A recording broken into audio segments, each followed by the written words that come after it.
Yeah.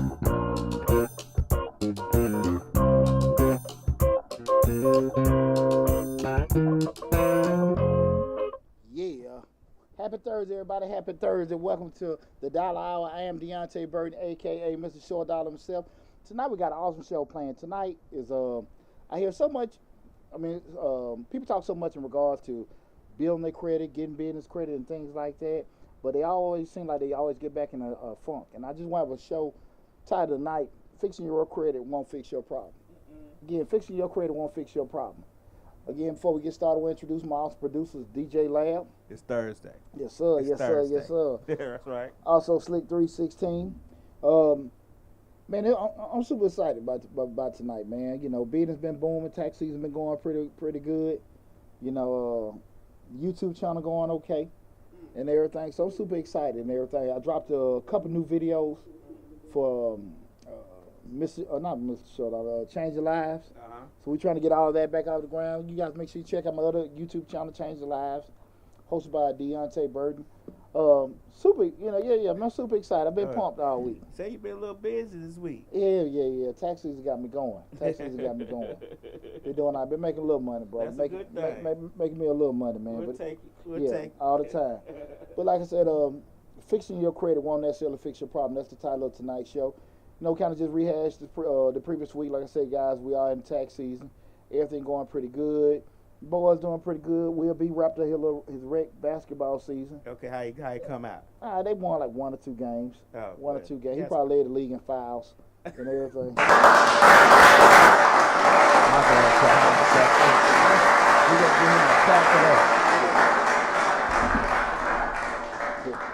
What that song say? F it up, F it up. That's what my baby boy be out there doing. Gotta start somewhere. F it up. Right. But they shout out to the coach, man, and the team. They had fun this year. Okay. And everything, so it was cool.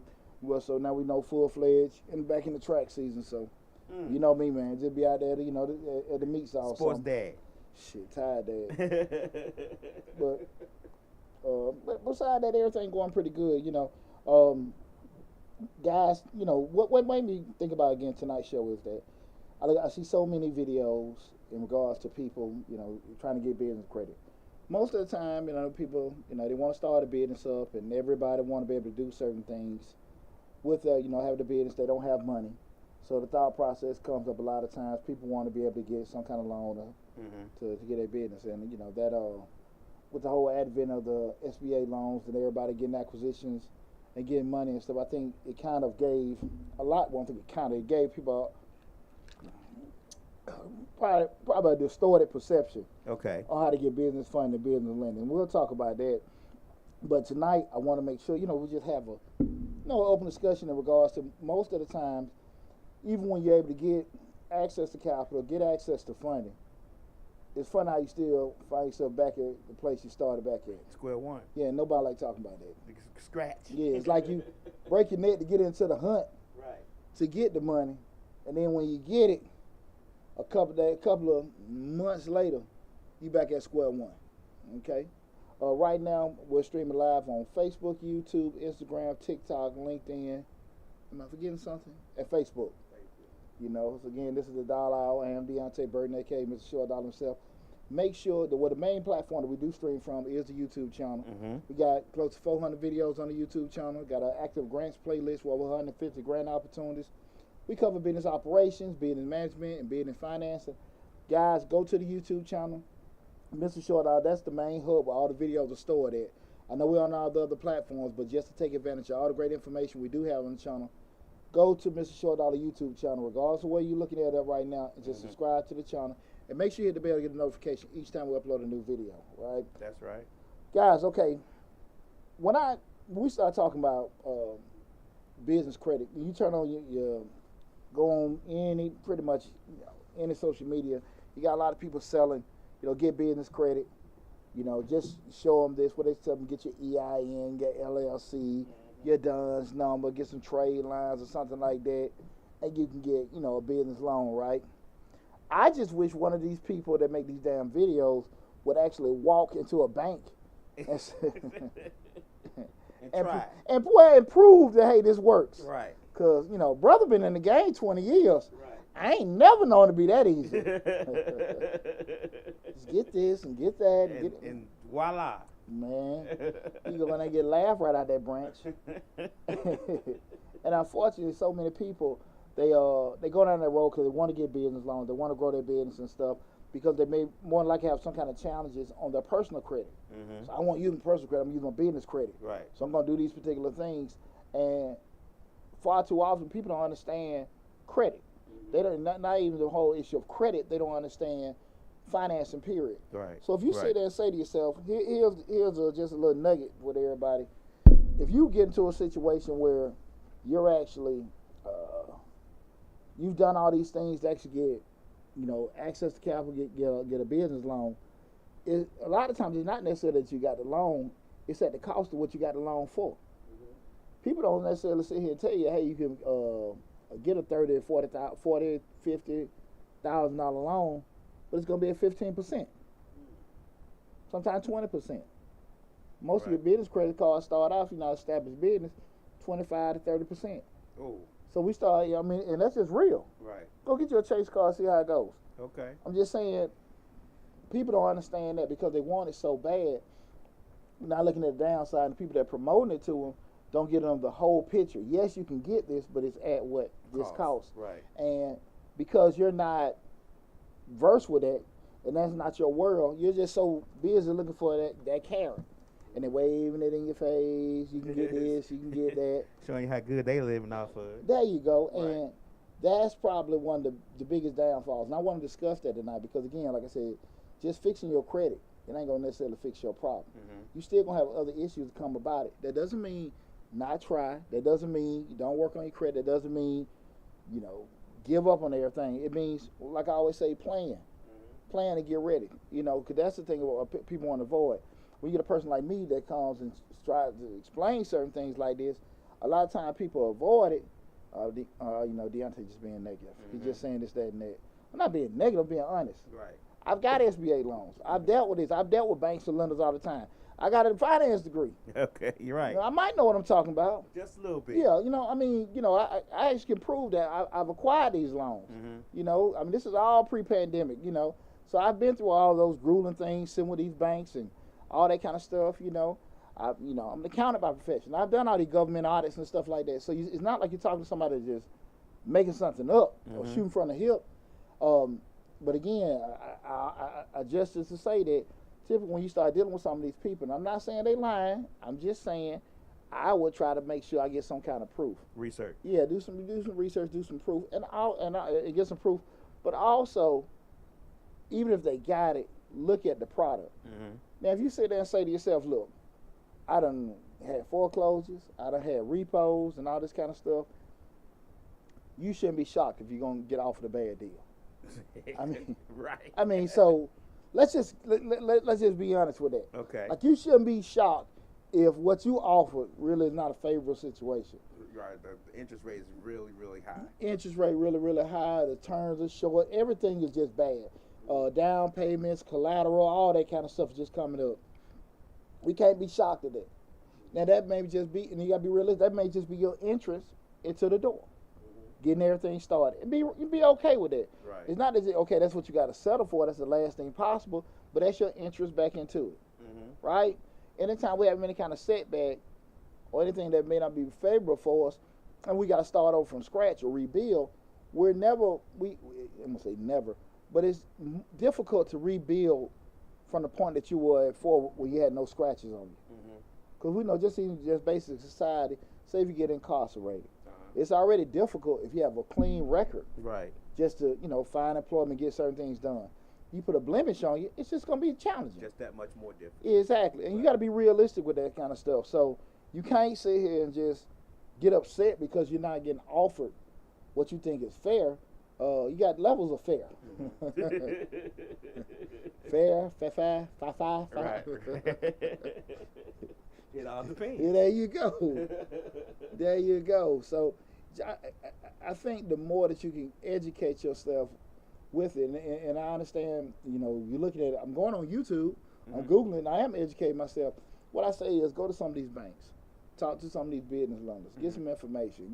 Get in uncomfortable conversations, or you got to be transparent or something like that. We had a conversation a couple shows back about lending practices and getting loans, and that was a time, I want to say it was a few years ago, that was a time when everybody promoting you got to have black banks so they'll loan us more money and all that, so they'll loan us money quicker and give us favorable terms. But you were speaking on that, saying, even though that may be the case on some of them, they still got to make money. They still got to give you loans based on your liability, your assets, stuff like that. And you were speaking on that and saying how things, it may look good to say, but at the same time, they're still a bank. They're still going to have to do things as a bank would do. Let's analyze the whole theory of the black bank. We need to get more black banks to help build more black businesses and give more black people loans and stuff like that. Now, at the end of the day, just show me that. Right. With the number of black banks here, at the end of the day, the bank's still going to have to go off normal banking protocol. They got to look at your credit, they got to look at your capital, they got to look at the industry and everything like that. The only banks that can have that kind of leverage to take people that will be at risk just because of your color will be those major banks. Why? Because they have a bigger chain to be able to leverage out and take certain risks like that. You start starting up banks and stuff like that, they're going to be more strict.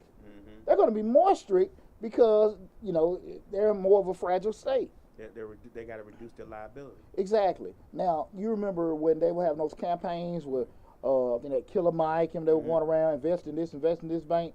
I mean, that was just a campaign to get money in, get capital in. But theoretically, you can't do that. You can't take them kind of risks on people just because of race. Right. And I mean, I get it, and it sounds good, and it feels pretty cool to try to say, hey, we can get black banks help the community. But if you got a 500 score, and you got all these repos and got all these collections on there, I don't care if you dang plaid. It still can't get you nothing. Right. And people, the problem come up with that is people don't want to spend any time trying to get themselves in the right position. And I get it. I get it. This happened. I got sick. I lost my job. I feel you with that. It just goes back to what I said before. You just got to spend a little time being uncomfortable, trying to get yourself back together. But just that whole theory of having that, they still have to go back, and again, they have less leverage to do it. If people are following me with that, if I'm smaller and I'm just starting off, I can't take the chances Bank of America, Chase, or Wells take, right? What Truist does, they have all these they have all these billions of dollars in capital where they may have a community at-risk program where they can go into the black community and do that. A startup black bank can't do that because they don't have enough capital to do that. So what do they have to do? They got to find strictly that. And you see a lot of them, I guarantee you, if you look at majority of the African-American owned banks, I guarantee you most of their loans probably aren't to black folks. A lot of people don't realize that the banks do a risk assessment. That's why they ask you for all that information, regardless of what bank it is. That's why they ask you for all this information, because they want to reduce their risk and assess how reliable you are for this loan. And that's with any bank. They have risk assessment. They have a person who does risk assessment. They have a person, when they say, okay, well, give us a couple of hours or give us 2 days, we'll get back to you. They have somebody looking over your stuff and seeing what the risk would be to give you that loan, and to assess if you are able to pay that loan back.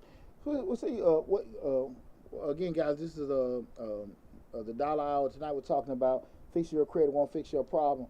To your point, Lab, we've had this conversation before in regards to, I don't think a lot of people understand, just how, the whole process of business. When you look at it, a bank is in business to what? They make money still, right?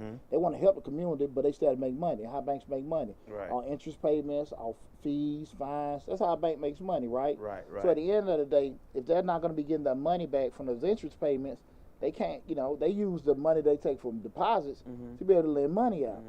So at the end of the day, like I said before, they can't, even when they do that risk assessment, you have certain branches, they can be a little bit more flexible. But we go back to it again. If they're going to be flexible, it's not necessarily going to be the best of terms for you. Right. I know you at risk. I know you got challenges. You see what I'm saying? So with that said, I can't offer you the same product or situation of somebody with an 800 credit score. Right. I just can't. It is not fair. It's not realistic, and it's really not feasible for them to do if they want to stay open. It just ain't gonna happen.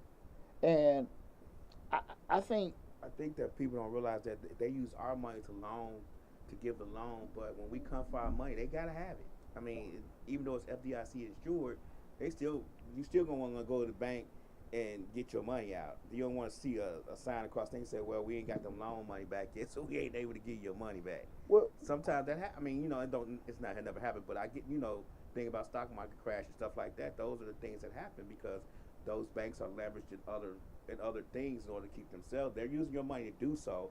Stock market, 401ks, things of that nature. They're using that money to spread around in other investments in order to make them money. But at the same time, if they give out 200 credit score loans to everybody at favorable terms, who's to say that how long that bank stay in business? Yeah. You think about Washington Mutual, how long they was in business.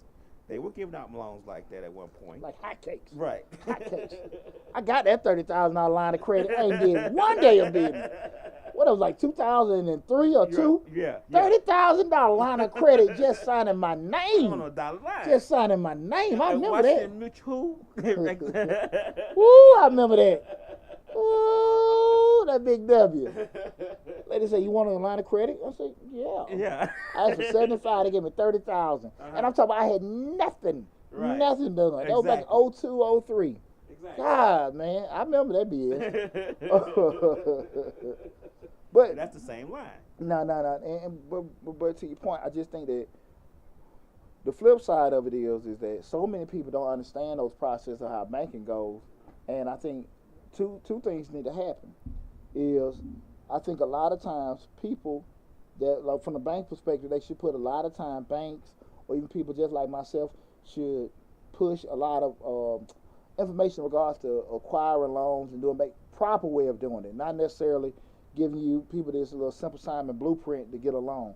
If you really want to do business with Bank of America, Chase, and all them kind, people say stay away from it. But at the end of the day, let's be realistic. This is how you get that Prime Plus loans, where you're only paying 7-8% on a $100,000 loan. You ain't paying 15-20%. Because I tell you, we go that jackleg lender or whatever, that's what you're gonna be paying, right? When you're trying to do, if you got bad personal credit, you don't want to be a guarantor on a loan. You don't want to have no personal liability with, or you're not finna get a favorable loan. You may get a loan, right, but it ain't necessarily gonna be favorable to you. And I do think a lot of people, like I said, like myself and other people in finance and stuff, need to do it. Now, the flip side of it is, they do it. Mm-hmm. What's the problem? People don't want to go through that. I mean, you guys know I'm a treasurer for 100 Black Men South Metro. We did the Black Empowerment, Financial Empowerment Conference at Banneker back in, what was the year for the pandemic? So it was like 2018, 2019. Mm-hmm. We had Chase, Wells, all these, Edward Jones, all these places funded. Mm-hmm. Ran ads on local radio stations and stuff like that. Had at Banneker High School. Over there in Banneker, what, at College Park? I think. I don't know. It's over there in South Florida. I'm sorry. But we had it, man. I mean, it was all decked out. Man, I don't even think 30 people showed up. Really? We running straight, V103, WALK, KISS 104 ads and everything. People want you to give them something, but they don't want to sit and through stuff. Okay, nah, that's what it is. And I'm being honest about that, like. Mm-hmm. I'm being honest about that. That's why I said it's kind of hard a lot of time when I hear people saying, well, we need to do this in the community. We need to do that. We do that. The people just don't want to do it. People want to be in business. People want to get a loan. Right. People want the cash to start their business. People don't want to go through the BS of starting a business. Process. People don't want to go through the BS of getting a loan and all that stuff. They don't want to do that. Because you start to go through all these check marks and getting sent back to do this. You ain't got denied, but you're getting all these tasks to do. They want me to get this. They want me to get that. I go through that with these the grant videos. Okay. I think we had the latest one we put out. I think you had to be for females, and you had to be a nonprofit. Mm-hmm. People raising saying they want me to be a nonprofit. Go start you one. Right. I'm just saying. I remember. And this just me being honest with myself. I had to get a $150,000 SBA loan about 7-8 years ago, and they said because my financials on the current business I wanted a loan for, they couldn't give it to me. Right. I already had in my mindset, I'm gonna get this loan, I'm gonna do this, that with my business, whatever. They said they couldn't give it to me. They said, but we can give you the loan if you start a new business up. Oh, okay. But I want to do it with my business. I'm right. thinking about half brain and everything. Like, well, this is what we're going to offer. So I can sit there and be in my feelings and trip about because they don't want to get my business alone, or do what? Go down to Secretary of State website and go start me a whole new business. Right. And I got my money 3 weeks later. Okay. You can't major in the minor. If certain things are required of you to be successful, you got to do that. And the time you spend complaining and whatever, you're wasting out. Right. And also the person that's actually going to give it to you, you don't want them to change their mind. Screw it. Whatever. Right. And it happens all the time. People get caught into it. I'm telling you, man, we post those videos for grants and stuff. They want me to actually type something. They want me to post this. 8 or 9 people doing it. Why should I do it? You don't have to. Right. I always tell you guys, listen, when it comes to these grants, contests, or whatever, you have a 50-50 chance of getting it. But you got a 100% chance of not getting it if you don't apply. Exactly. It depends what chance you want to take. It's up to you. Yeah, I mean, and if you're not willing to do it, I get it. I understand. But ain't nobody tripping about that either. And we start talking about getting access to capital and things like that. I read all the articles about African Americans aren't getting this, they aren't getting that. I'm gonna be honest with you, like I'm and I try to sit here and think, because I'm on a lot of community boards and doing a lot of stuff. Like, they really don't ask for race. Right. Now we can have some conspiracy theories. They know by your social and your name and all that stuff. But at the end of the day, the bank trying to get money. I think, I might be wrong, they're more concerned with money than my color. Okay. You know what I'm saying? Now, they're going at them, and they may go in there and see you and they be jealous. You getting this, that, and that. I get it. That's a human aspect. But for the most part, we live in a virtual society where a lot of stuff you can do it. The reason why I believe, and this is about 20 years and over 20 years, in banking, insurance, and financial services, most of the time I'm seeing where the black businesses are getting denied because they ain't in compliance. They ain't in compliance. Another thing is they don't have no network to be able to call, hey, lab, listen, brother, can you help me out with this? And that's why being in compliance is so important. That's why networking is so important, because people say so much time, say you got to know somebody. It ain't what you know, it's who you know. That's right. Go get you some who's. Right. Go to these networking functions. Go to these different places. Go meet these bankers. Go do that. Get in uncomfortable spaces. Get in a situation where you got to talk to people that you don't normally talk to, so you can get comfortable with doing it. The more you say, I'm not comfortable talking to people, the more you say, I'm not used to it, and I feel my mouth get dry, I get stuttery, I don't like talking, being in that arena. I get it. But the more you avoid it, the more you halting, you get an opportunity to get access to certain things. Right. All right? Because a lot of times, theoretically, shout out to Woodward Reserve. I had that cotton mouth last week. Now, I ain't had no stick. I had my stick last week. Right. And this one right here cutting up on me. Cutting up on me, man. I knew. I said, when I grabbed out the humidor, I said, boy, I knew I'd take a little chance. Yeah. But we talk about it all the time, just being able to get out your comfort zone, to put yourself in a situation where you can grow and stuff. And that's why I say, just you turn around and you spend so much time getting your credit score and all this other kind of stuff together, and you go to do it, you got to be realistic what you're trying to do. So we look at the traditional standpoint of just say trying to get credit, and we understand that a lot of times people have made some either you have bad personal credit that you can't get a loan for, or you might want to switch it over, get it quote unquote off of yourself. You got a business loan or something like that, and you just want to be able to get your business finance where you feel like you don't have any personal responsibility. And you have so many people tell you you can get a business loan and don't have to be a personal guarantor and all that other kind of stuff, right? Which is possible. I would tell you guys, I want to say 80, 90%, I don't know if it's 90, but probably 80% of business loans are going to require to have a personal guarantor. They're going to want to have some kind of personal guarantee or individual where the loan will be in the business name. It won't show your personal credit. It won't. It will be under the tax ID number of the business. But if that business default, you liable for it. Okay. Okay. Y'all gotta understand that that's just most of them gonna do that. And if a lender doesn't require you to be a personal guarantee, they don't have for that loan is gonna be something serious. It's going to have a high interest rate. It's going to require a lot of collateral. It's going to require probably some down payments. So you got to be realistic about what you're trying to do and what you're asking for. They don't put that on those videos. And that's why I say a lot of times on videos, I really just be wanting to see, like, okay. They only show you the good part. Yeah, be straight up about, okay, what bank I need to go to. They'll tell you about getting a trade line from this place, that place, and you got all that. But I mean, what's the cost to carry? Right. And we're going to talk about that in a little bit. We're going to throw some math stuff out. So a lot of time people, they do the traditional thing, think about getting a loan, so they plan on doing it. They fix their credit. You know, you done pay the person to fix your credit, or you done took some time, paid some stuff off and everything because you ready to get that business started. Your score done went up. You go to the little place because now you get your loan, get your credit card, bam, you back in business. And from the point that you get back in business because you done got your loan, you worked on your credit, you got all that kind of stuff, you did what they told you to do, now the BS spiral is about to begin all over again. Okay. Like, hold on, Deonte. Look, man, I did what I was supposed to do. I got my loan. I got everything started. What in the world can go wrong now? Right? What can go on now? Well, we know what can go on now because we asked everybody where your PPP money at. Where your disaster money at? Yeah. But you're sitting on it. Yeah. You're sitting. Right. You don't know what none of that money is. And Biden just came out the other night, said we finna witch hunt, Lord.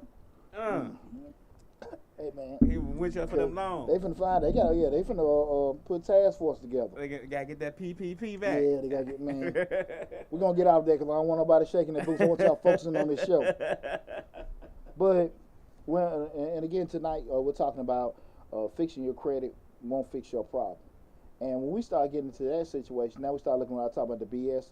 The BS spiral. When you get the loan, you don't work your tail off. You done got the loan. So once you got the money in hand, boom, check it out. Hey man, look, I got to prove that loan. Hey bro, yeah, 50,000. And what do people do? Acquire. They make purchases, do things. Boom, boom, boom, boom, boom. And I ain't even talking about you go spend irregular stuff. I'm not talking about you take your. We're not even going to the thought process that you got the loan and you went and bought a car, bought clothes. We talking about you really went and bought stuff to get your business. You I was went and about bought to say, now some people might buy stuff for their business now. We're going to go on that story. Okay. We riding legit. We went and bought us a mower, blower, all that kind of stuff. Right. We went and got us the flow polisher, the scrubber. We got all that, right? Right. We got our lash machine. I ain't gonna forget the lashes. What other thing? Where they freeze, put on your butt, freeze your fat? Yeah. So everything going great. We getting everything. You know, all the equipment you got just to be an entrepreneur, right? Everything and stuff. But here's the deal: we started acquiring, and now we done used all the money for the loan. We done maxed that business credit card out. Now we start looking at. Since we can't borrow no more money, we straight spending our money. And all the excess cash we got is going towards bills. Okay. So the money we had saved, now we got to pay the bills because we don't have no more leverage money we can spend out, right? You follow me? The issue comes over that now money start getting tight because we done bought all this stuff to get everything started. Money ain't coming in where we want, but we still got what? Outflows, outlays, and money going out. Right. Now it's getting slow. It's getting tight. And what happens most of the time, Lab, it gets harder and harder to pay these bills. And now you're doing what? You done got this loan. You was already in a bad shape before, but you've done what you need to do to get this loan at this little funny rate. So now you're paying these. Your loan money is maxed out, card maxed out, bills still coming in. Now you're doing what? What you doing before? Going to your personal stuff and pulling money out of that, trying to cover on everything. And then you get to that little funny part, but you got to say, look, bro, I know I did it big in about 4 or 5 months. I got to decide what I'm going to do. Right. I'm going to keep it. I'm going to sell it. I'm going to let it go, hang up for a little bit. You know, you've been on the turn around, had your job, started your business. Now you got a part-time job to pay for your business. Right. It's a true story, right? I done seen this. That happens all the time. Hey, they come to my office all the time with this right here. You got to make that. You had that little fork in the road. You got to decide if you're going to keep or you're going to sell your business, right? We still trying to figure it out. And what you try to do is keep it and hold on because you got all these emotions, right? You got all these emotions. I don't want to be a failure. I don't want to be a quitter. I don't want nobody. I'm embarrassed because I don't want nobody looking at me because as soon as I got my business, I was taking all these pictures. Hell, we had a $10,000 grand opening. You know what I'm saying? Right. We had it all. We had the 360 camera. We really, Yeah, all right, you know. Right. And now all that money gone. Mm-hmm. And you didn't call Mr. Short Dollar at the beginning to help draft a plan. To pay it back. And now you call Mr. Short Dollar now to what to do with your money. And I'm like, oh, no, man, because I'm trying to make sure you can pay my invoice. Right. We talk too long. Well, we go too deep in the conversation. How much you got? Before I start talking, I got to make sure you pay me. You know, we got to do a little prepaid plan.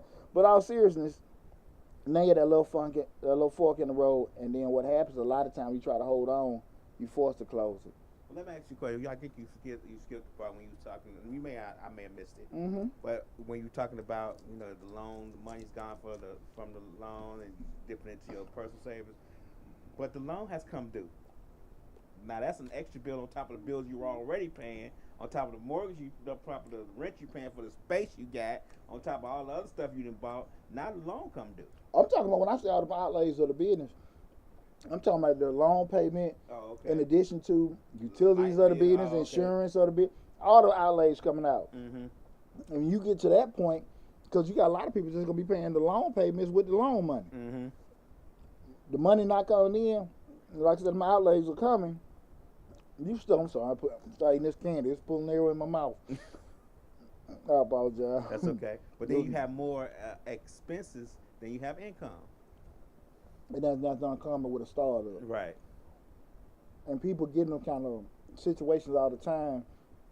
And what didn't happen, Lab? You back where you started out for. Mm-hmm. You started this business with jacked up credit, jacked up personal credit. Mm-hmm. You did what you had to do to get the business loan. Mm-hmm. Unfortunately, because you had bad personal credit, you end up getting a business loan that probably wasn't the best deal for you. Right. And now, because of the way you went about it, all the money you pumping out, the business wasn't growing, now you're back at square one. Right. The bad part about that is what? It's going to be more painful. Now, why? Because you done did this job twice. Right. You back broke twice. Right. Hey, being broke once ain't good. But being broke twice, oh, Lord. Yeah. And when you hit on a sore spot for me a lot is that when you said that you had a job, then you quit the job, and now you got a part-time job. A lot of people rush so quickly to quit their job when they start a business, and the job not even profitable yet. They just I own the business now. It's all uphill from now. It's all sky's the limit. You know what I'm saying? And they don't realize sometimes you have to work a job in order to help support your dream. Shit, I always say keep your job as long as possible. Right.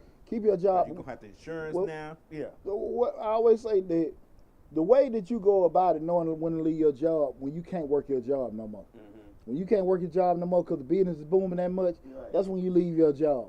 Until that point comes, keep your job. This comes from somebody that's 150% self-employed. Right. Keep your job as long as you can while you growing and nurturing, because you're going to have some setbacks. Yeah, you might feel that you're missing out on certain things because you are going to work. That's part of it. It's going to be grueling. It's going to be rough.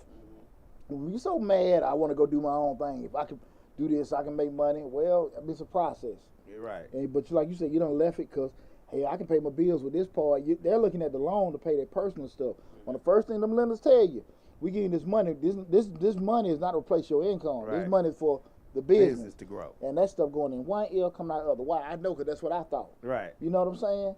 Now, that's a 15, 16 years ago Deonte now. I know better now. How they going to know if I spend $5,000 right here? They ain't going to know that. They'll never know. Right. They'll never know, and they'll never find out. But you going to know when you ain't got no plan on how your money going to go. Right. And that's the thing about it. When you get back in that same situation you started up in, broke, busted, disgusted, now your personal credit shot, now your business personal credit shot. Right. What in the world are we going to do now? What in the world? Boy. And here's, like I said, it hurts a lot worse now because you did so much to get out of your personal slump, you felt, and now you done gotten this thing with your business. Business slump. Oh, Lord. Ty gonna take me away. And see, this is where I go back to when I was in grad school, one of my professors, Dr. K, and I remember what he said, and it always stuck with me. And he said that people in business, They spend so much time fixing problems, but they never ever spend any time, or hardly ever spend any time fixing the cause of the problem. So what happens is you stop the leak. You fix the leak. Right. But you never thought to say, okay, what in the world is causing the leak? Too much pressure on the pipe, some kind of antiquated system. What is it? Is it the material we using? I stopped it from dripping. But it may come back and drip again if I don't handle this situation correctly. Right. And that always stuck with me. They said that happens so much in business. Then you start talking about people that are successful business people making 6, 7 figures. I mean, 6 and 8 figures. I'm about 6 and 7. I'm skipping numbers. They're making a lot of money. So my point being, they're making it, and they're smart. They're making those kind of mistakes. What in the world would you make? So those are the kind of things people don't want to address. You got the money, and you figure the money gonna fix your problem. What is the problem? The number one problem, guys, I'm telling you, when you have these issues, is discipline. It's discipline. Most people get in the business, they not disciplined. Like I said, they figure that money is gonna fix their problems. Money don't fix your problems. Right. Money masks your problems. But at the end of the day, that leak gonna get too great to cover up anymore. That bleeding is gonna get too out of control where you ain't gonna be able to sit here and fix it no more. And you got to make some decisions from that point, right? And so when people don't be disciplined to understand how certain things need to be set up, you're gonna find yourself starting over and over and over and over again. And that's why I think people don't want to do it, because when you have discipline, you gotta have patience. You gotta sit and plan. You gotta get all kind of things set together. You gotta write stuff down. Yeah, all kind of things come with it. Right. And people, and when you start doing that, that's when I hit the pooch. That's too much. I ain't got time to be doing that. You know, you look at how many people actually, and I'm keeping it real, that did get those PPP and disaster loans. And because they weren't disciplined, you know, they made 1 or 2, 3, 4 transactions, money gone like that. Right. And because they weren't disciplined enough to go through the steps of properly creating and running a business, or even educating yourself how to do it, the money gone like that. And again, if it was that simple, people, like I say again, the thought process is what? Always gonna be what? Money. Money. It ain't money, it's you. It's you. Nah, Pooch, don't be having me looking at myself. No. I think we all gotta look at ourselves. No, I'm just saying. And it's not. That's what they saying. Don't be having us looking. It ain't us. It can't be us. We had a plan. We drafted it. We got it together. We went and got this loan. Somewhere in between the loan and the money being gone, something happened that had nothing to do with me. Well, you had a plan, but you didn't follow it. Right. You had a plan because, you know, you heard the guys at the barber shop say, hey, man, get you a business plan. Okay, cool. They called me, hey, short dollar. Can you draft me a business plan? Cool, I give it to them. But, man, you might well wrote it down hieroglyphics. They not. They not. Yeah, they ain't following it. Right. They just got one. Right? They got one. Right. You know, so it's not. It's just like how many people have bought diets? Or that buy the little, let's take it back. What were the little tummy twisters? The belly shaker. Oh, yeah, the ab rollers. Yeah. They got me. You walk some for a house, you're like, wow, man, what you like, an athlete or something? Man, I ain't you that thing one day. Right. So people get the tools to be successful, but you getting the tools and not using them, it don't make a difference. Right. You understand what I'm saying? I get it. So people get business plans. People do all the stuff they're supposed to do.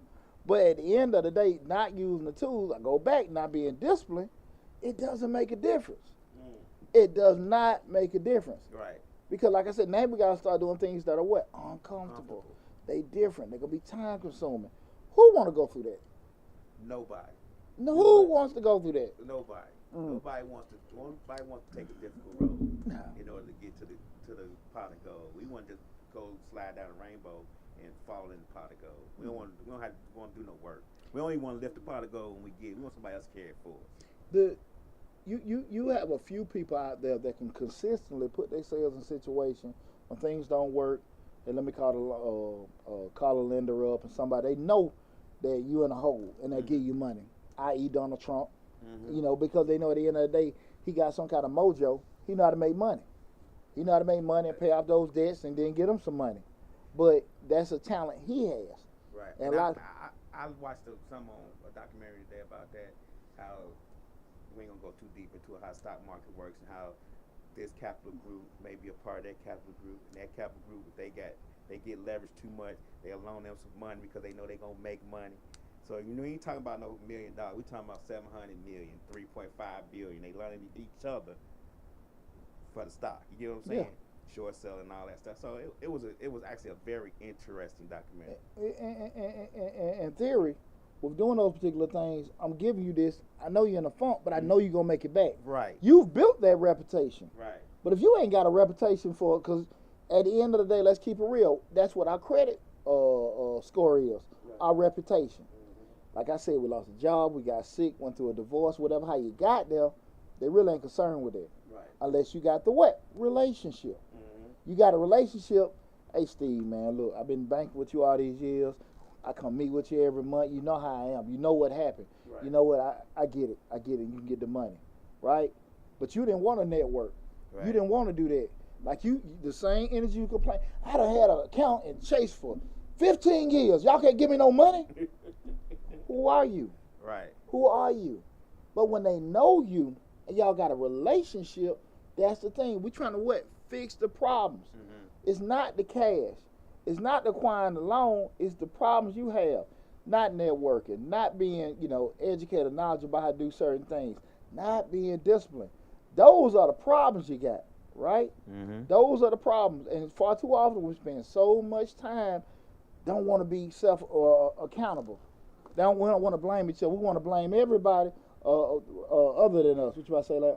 I'm going to say, but one thing I do want us to remember, I'm playing devil advocate, is that neighborhood banks are not the same no more. You can't, you know what I'm saying? You used to, way back in the day, I guess way long time ago, before I was born, you could have a personal relationship with your personal banker, but nowadays, the personalized service is not there like it used to be, because banks are not necessarily neighborhood banks now. They're not even located, or their corporate office is not even in the state in which you bank.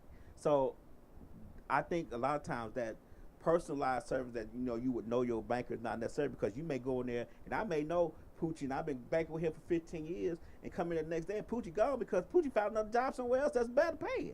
You get what I'm saying? So now Poochie the new banker that's behind the counter I'm talking to don't know me, because he ain't seen me, because he's new. He done took Poochie place, and I'm like, well, Poochie know where he go. I don't know Poochie. Better take him to lunch. You get what I'm saying? Yeah, but you better take him to damn lunch. The turnover rate sometimes prevents you from being that personalized person, that having that personalized service and that relationship with that banker. I totally agree with you, Larry. Okay. But you better take him to lunch. You better meet the new guy. Okay. You better focus less on what you can't do. Right. Focus more on what you need to do. But I just wanted to throw that out there. That caveat is probably why people find it daunting to make that relationship with the bank, because banks are not necessarily personalized services anymore. Especially when you have a lot of online banks. You don't even see people on the online banks. You can't get a personalized service with an online bank, because all they telling you is just email us and we'll get back to you. But the reason why you're going to the online bank is not for relations. You're going to the online bank because it's cheaper. Okay. That's the reason why you're going to an online bank. That's the reason why you go there, because you don't have to pay fees. You got, you can do transactions without paying any kind of bank fee. That's why you're doing an online bank, because you don't want to pay fees. Okay. And an online bank can do that. Why? Because they don't have any kind of overhead. So that's why you do an online bank. You need lending and all that kind of stuff. You better go the traditional route. Well, they have lending banks too now. Lending Tree Online. Think about that stuff. I'm just saying as a personal on this side. Like I always tell you, I don't have that CPA experience that you have. As a person on this side coming to your bank to get a loan, you may not know me because your turnover may be high. I've been in there several times, but managers change, people change, they go to other branches, stuff like that. And that personalized attention that I may be trying to get, and that I may know you as my banker, may not be accessible because it's not a personal bank. I'm not disagreeing with you, but it don't happen that often. It don't happen that often. Everything you just said, I think that I believe that does happen. I mean, that's a deterrent to us people. To us CPA. Well, no, it shouldn't be a deterrent, because you still ain't stop asking for no money. Well, I mean, it ain't. That's what they're there for. I'm just saying, if you still want the money. I mean, if one woman tells you no, are you gonna stop trying to talk to women? No. That's different. Nah. The reward is different. No. I'm just saying. Right. To your point, I agree with you. You know, if you have that turnover, the adjustment, I get it. But at the end of the day, you just need to know how to pivot. You just got, just because it's not there, you know, if they change stuff like that, you just need to go to meet a new person. Okay. You know, you just brought up the online banking. The whole thing of dealing with online banking because it's cheaper. Even with the whole thing is a lending tree and things like that, why you going to lending tree? Because you feel like it's more accessible with doing it. Because they got a pool of different loan products. So you're not necessarily dealing with lending tree to get the personalized stuff. You're dealing with lending tree because you might want to get a bigger pool. Have a better chance. Exactly. There you go. So the reasoning behind that. Now you may just say you don't know nothing about loans or whatever like that. You just pop up going to one. You're gonna find out quickly why. But every business, lender, whatever, everybody got a different strategy and a different demographic that they cater to. But that's why I say with the whole online banking, the accounts that I have at online banks, it's just transactional. I don't want to pay online fees. I don't need to talk to nobody. The risk coming up with all that is when my account get hung up or something like that, I catch hell 'cause I ain't got nobody to talk to. Right. But then I have to do that personal assessment. That particular business, I ain't doing my in and out with that account, so I really don't need that. Some of the ones where I know I probably have to talk to somebody or whatever, I have my money in those particular banks. Okay. So you have to do that kind of assessment, and when you don't know, spend some time finding out. Okay. So you know that. I mean, I'm glad you went down that road with that, Lab. But here's the deal. Again, tonight we're talking about fixing your credit won't fix your problem, right? And we're looking at, you know, a lot of times people looking at just, if I get this, my credit straight and I get this loan, I better make some moves. Right. But those same bad habits that you had to get you in that little funky spot, you are going to resurface again, regardless how much money you get. Okay. So what I'm going to give you guys is some suggestions and a blueprint on how to make sure certain things like this don't happen. Okay, I'm going to give you my blueprint that what I give to people in regards to when you do any kind of business, acquiring any kind of business loans, business credit like that. This is what you got to look at. Okay. First of all, guys, and here's the thing that people got to understand, and the disaster loans were a little bit contradictory to this, because I was telling people that if you came to me, I would say apply for it. And the only reason why I would say apply for the disaster loan, even if you're not necessarily going with this route, because you had a 2-year window to start making payments. You can get the money and put it somewhere else. But the number one thing I say, guys, you got to borrow with a plan. You have to borrow with a plan. Not an idea. Right. Not an idea. You have to borrow with a plan. When you want to start that restaurant, the nightclub, the particular business stuff, you need to have a plan on how much you need, how much money you need, how you're going to expense that money out to grow your business to be able to make X amount of dollars. So I need to borrow 5 to spend 3.5. That'll turn around and return me 10. You got to have all that stuff planned already. Okay. You just can't go out there, I just need some money, and figure it out as you go along. Right. No.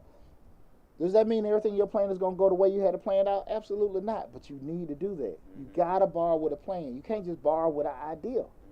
People all the time, because when you borrow with a plan, you borrow what you need. Right.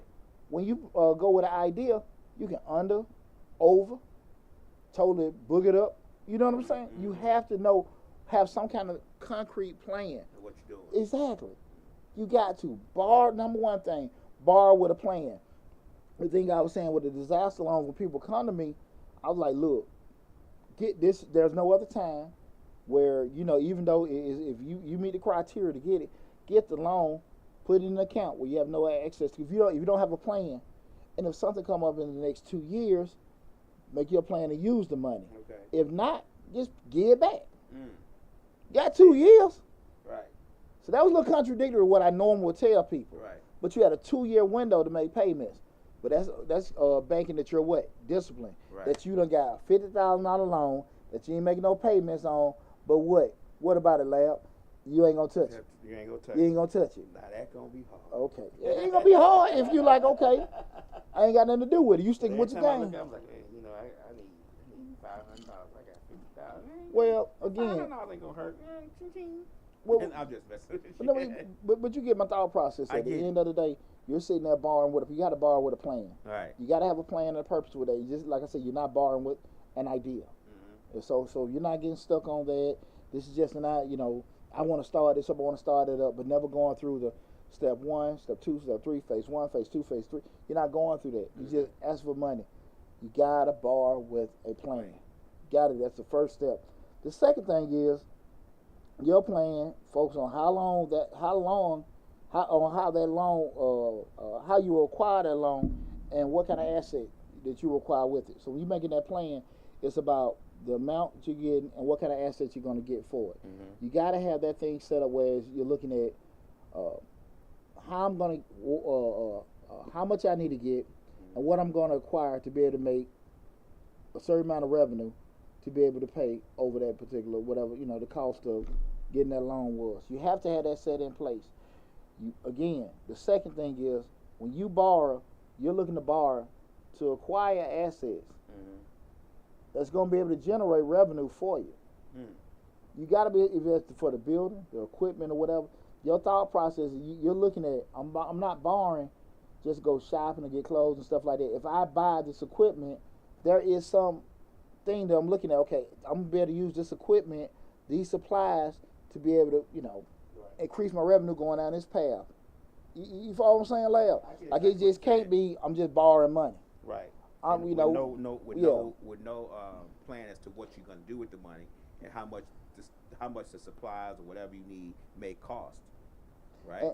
Exactly. Your cost analysis. What we call cost benefit analysis. Right. And you have to make sure that whatever those who see it, and going back to that plan, you got to make sure that you're looking to make acquisitions that's going to have that kind of direction to go into. Right. Right.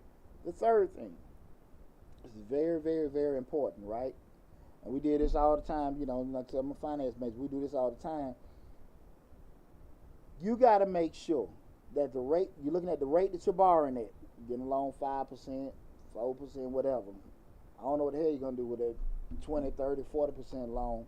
But you got to make sure that the ROI, that return on investment, or the rate of return that the revenue is generating for you is higher than the cost for you to borrow. Okay. You got to make sure of that. Now, does that have to be done? I guess does it have to be done before you borrow? Should you have that rate of return already, or does it have to be done like you say you start a new business? So do you expect it to happen? Everything forecasting. Okay, forecasting. Because if I'm sitting there saying that, look, I'm buying this this bread maker. I know that the bread maker can produce X amounts of bread in an hour or in a day, and I know, demographically, normally we making X amount of sales of bread, but with this new machine with output, I can make more, but I got the actual traffic to justify that. Okay. So I got something, I'm buying something that can produce more for me to make more money. So again, guys, I'm telling you, the return on investment has to be greater than your cost to borrow. Okay. Now, if I'm losing you guys, and I'm being so serious right now, this is why people have to make sure they get some kind of consulting or guidance on the front end when they're trying to go into business, because the mathematics side of it is always going to be the most important thing. You got something like that? Yeah. Demetrius says, what is the basic points? I'm sorry, what are the basic points that a business must have in order to be successful?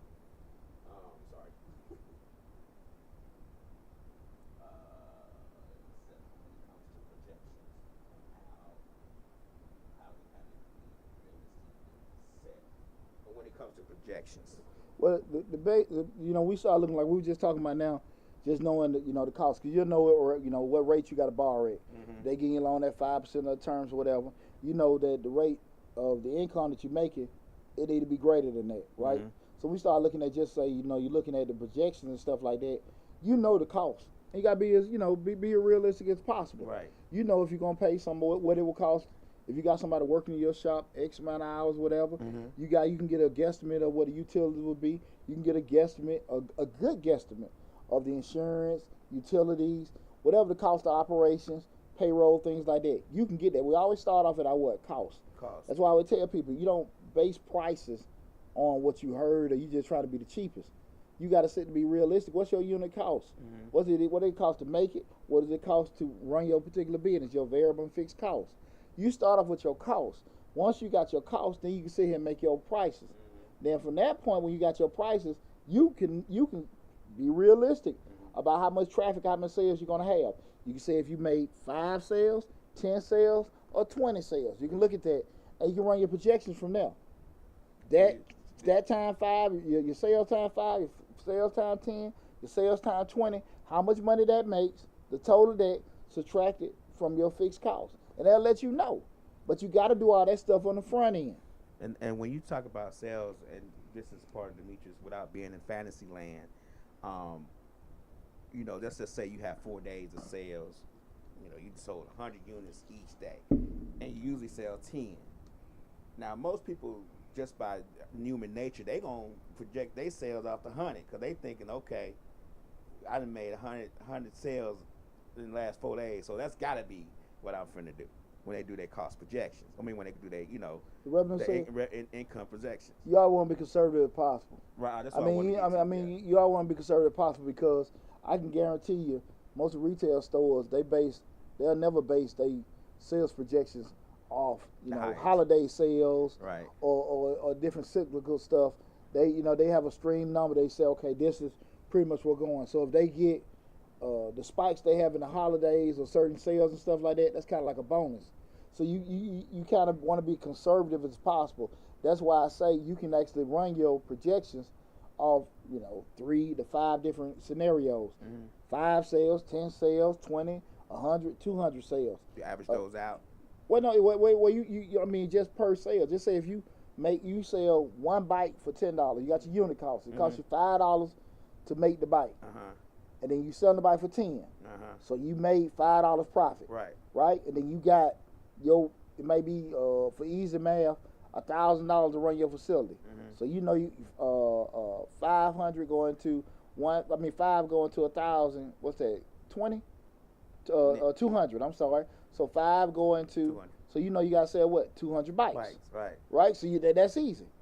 Right. So you know that.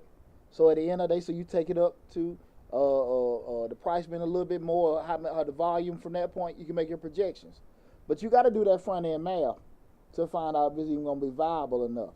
Because you can, and I'm going to tell you what this is encountered a lot, where people get a facility or rent a space out where the overhead, the rent is so high, and they can't realistically make the sales in that particular area to justify the increase in rent.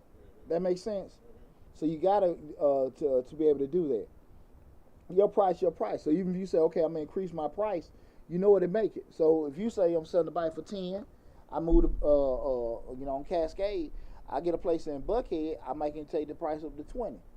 Still take me $5 to make it. So instead of making $5, now I'm making 15. And then I can divide that by that, but the rent has went up. Because you in Buckhead. Exactly. So but you can do all that kind of stuff, you know. I'm giving y'all some of my secrets, guys. So y'all. And Demetrius said, is modest or conservative, or is that the same? I think it's the same. Modest and conservative is exactly the same. Yeah. So they say, what about these people selling their houses to make money for their business, but still having to live and pay bills somewhere else? I did the video the other night about that. She said your house. We're gonna circle back with that we'll circle after back the show, and because I did that was the live feed the other night. Should I buy or sell my house in 2022? In this market. Okay, now we just went over just that rate of return. I just gave you guys a whole little analysis on how to look at it in terms of you need to make sure that your rate that you're selling these items for is greater. The ROI is greater than the cost to borrow. Right? That was the third thing. The fourth thing is the loan got to make sense because of that. Right. It got to make sense. What do I mean by the loan got to make sense? What I just said.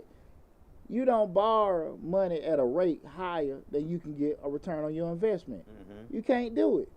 If you know you're going to be sitting there borrowing at 15, 20, 30%, the cost to carry that loan, the payback for that loan, you know you ain't going to be able to pay that back with sales because you still got to be in business to pay your overhead. You still got the overhead that you already had before. Exactly. Right. So it got to make sense. If the math don't work, it don't work. You'll constantly be, you can't be in business really over leveraging yourself and and with no kind of rate of return. You can't do that. But people don't want to look at the math side. I ain't got time to figure that out. People come to me when, really, to be honest with you, I can't do that. It's too late. Right. You want me to come out with something? I'm an accountant. I ain't no magician. Right. I wish I could abracadabra and poof. No. I think a lot of times that's what we were talking a while back about businesses and people rushing to get buildings, to get a physical brick and mortar location for their business because they think it shows success. And we talked about sometimes you just have to do business out your house or do business. So like you said, you used to do it out your kitchen. Yeah. Because you have that cost of renting that spot may be a lot more than what you are bringing in. And people I think people are success and they think, oh, we got to have a building. It's got to be a building because that only shows success that way. And that's not, if like you said, if it don't add up, it don't add up. But unfortunately, most folks ain't trying to find out how the math's going to work. You got to be able to do that. Like I said, it got to make sense. And a lot of times people don't want to go down this road of actually trying to do the mathematics side of it because they're looking like that's being a deterrent. Nah, that ain't going to do it. Right. But you get in deals that don't make sense for you. Right. That's what don't make, stop trying to look at that's being negative. Like I said, I hear it all the time. Well, no, you trying to block my, I'm not doing that. I'm telling you, the math don't work. It just don't work. The deal got to make sense, right? That's the third thing. Well, you got to. The fourth thing, the loan had to make sense. But it's the fifth thing. This is the most important, guys. Again, I can go back to it all again. You got to be patient when you're going through this process. You got to be patient, because you can have so much enthusiasm and love to try to start a business up or get out your, be so hyped to get out your situation. You don't do the most wisest thing for yourself. You put yourself in a situation where you got to keep starting over. So you want to be patient. You got to make sure that you stay focused. Stay focused. Stay on that plan. All right, stay on that plan. Looking at it. This is what we wrote down. This is what we want to do. Remember, plans adjust. I get it. Things change or whatever. You have a COVID-19. You get restricted. You may got to pivot one or two ways, make adjustments, but stay on your plan. Stay on your plan. You got to work diligently. You got to work hard. Okay, we say work hard, work smart, and all that. But you're going to do some kind of work. If you want to call it smart or hard, but you got to work and stick on that plan. But again, we go to the most important thing. I'm telling you guys, you gotta be disciplined. Okay. You can't get around being disciplined. Okay. You gotta be able to do that, because if you're not gonna be disciplined, I'm telling you, it's gonna come back and bite you in the butt. Okay. So tonight, guys, we talked about again, fixing your credit won't fix your problem.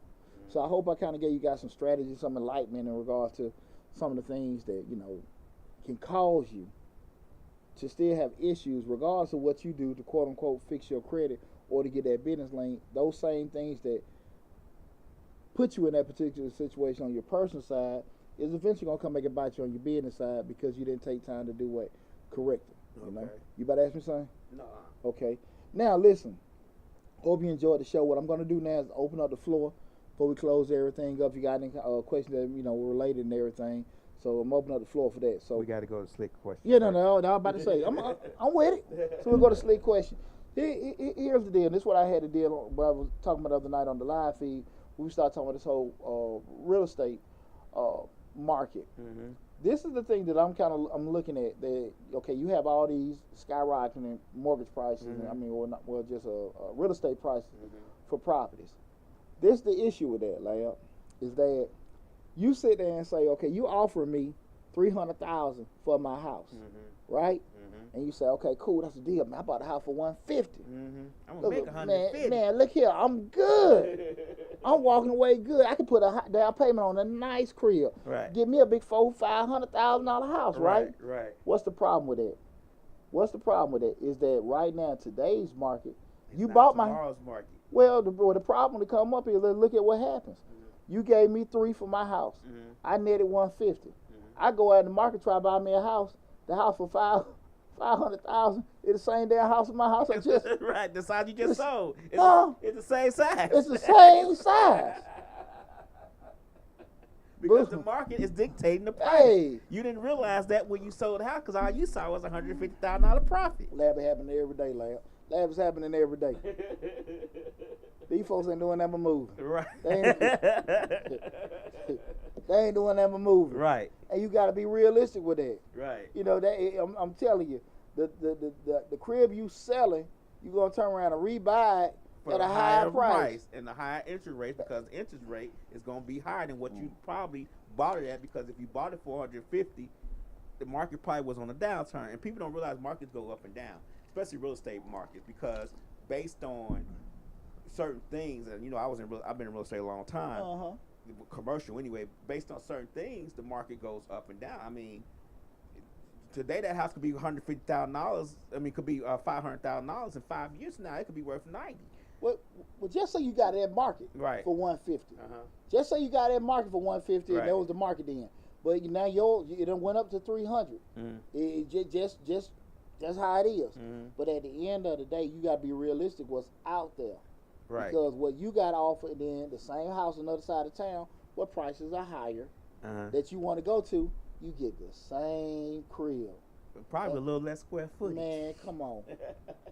Because the market, the reason why you're able to sell your house for $350,000 or $300,000, you only bought it for $150, is because the supply is low.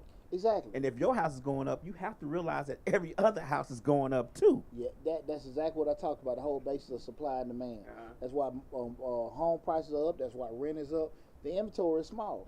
So that's why, because the market, because we all know if there's a lower supply and demand is increased, prices go up.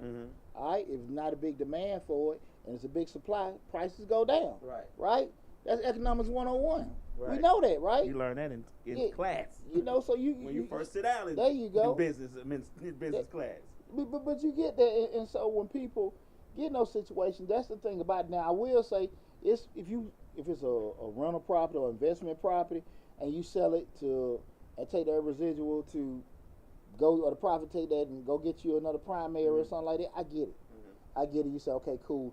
You doing that with investment property to do that, I don't necessarily know still same thing for the light kind about doing that. But in terms of you able to make a down payment on your primary to get rid of one of your investments, I get it. I get it if you do that. But primary for primary, the math just don't work.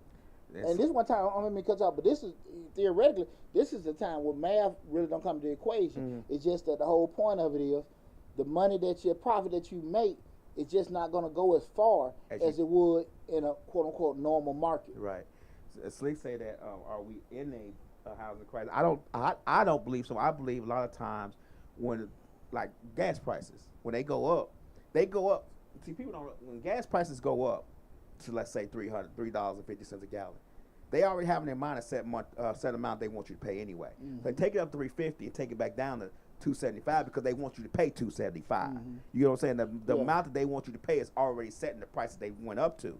So a lot of times with these markets, especially with the real estate market, they keep the supply low because they want to get the mortgages high. They want to get them high. Then they have a set amount and say, okay, we're going to get this mortgage up this month, and we're going to think we're giving them a break, and we're going to bring it down by making supply a little bit more. You get what I'm saying? You think about all these houses that's $500,000 and $600,000 where you look at it, you like, this house ain't got nothing but one garage and one bathroom. Yeah.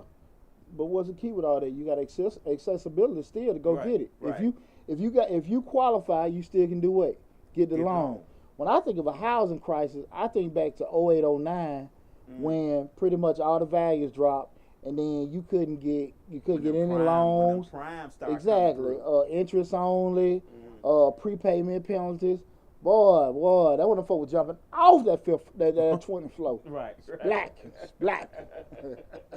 Boy. But the supply being low and the demand being high, that's just pretty much business. Yeah, but like I said, you can lease in a capitalist society. But you still got access to make money. 08, 09, you couldn't do anything. Right. Prices dropped. You had a super overage of inventory. But you still couldn't even buy nothing. You had cash, that was it. And they was hitting the big boys, because I know I was working for a real estate company, and he called us. He was like, they didn't call my, and this is an astronomical number I couldn't believe. He's like, I need to pay $800 million in 30 days. I'm like, what? So they had called his loan. And they did it with a lot of people. Right. I told you I woke up, had a $30,000 line of credit, woke up one morning, $5,000. Figure it out. Right.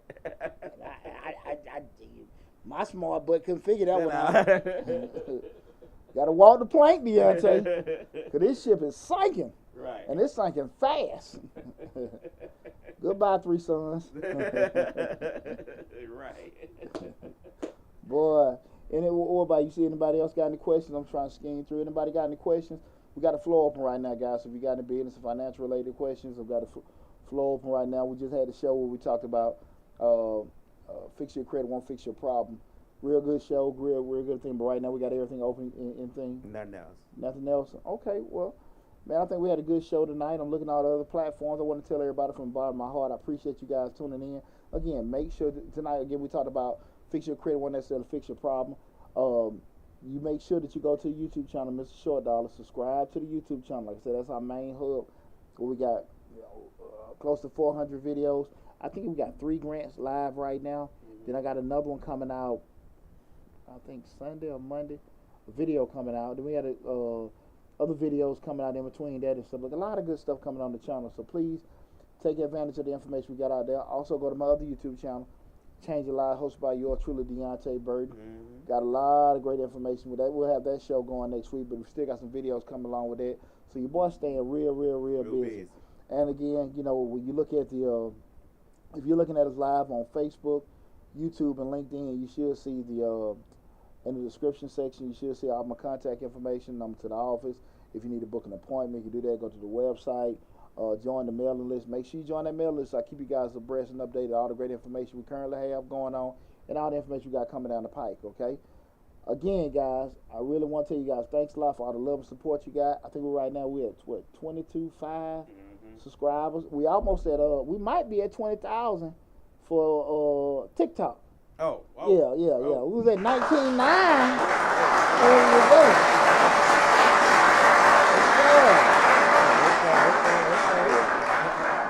Ain't nothing been bought here. It's all grinding and working, baby. That's right. So, you know, but again, I just want to tell everybody from the bottom of my heart, I appreciate all the love and support, and keep sharing the information, keep checking out the videos, keep liking the videos, leave your comments. You know, I don't never look at a comment being good or bad. It's your comment, what you want to say, but you better be ready for the response, you know. But right. Serious business, thanks to everybody for all the love and support. Be safe out there. Talk to you soon.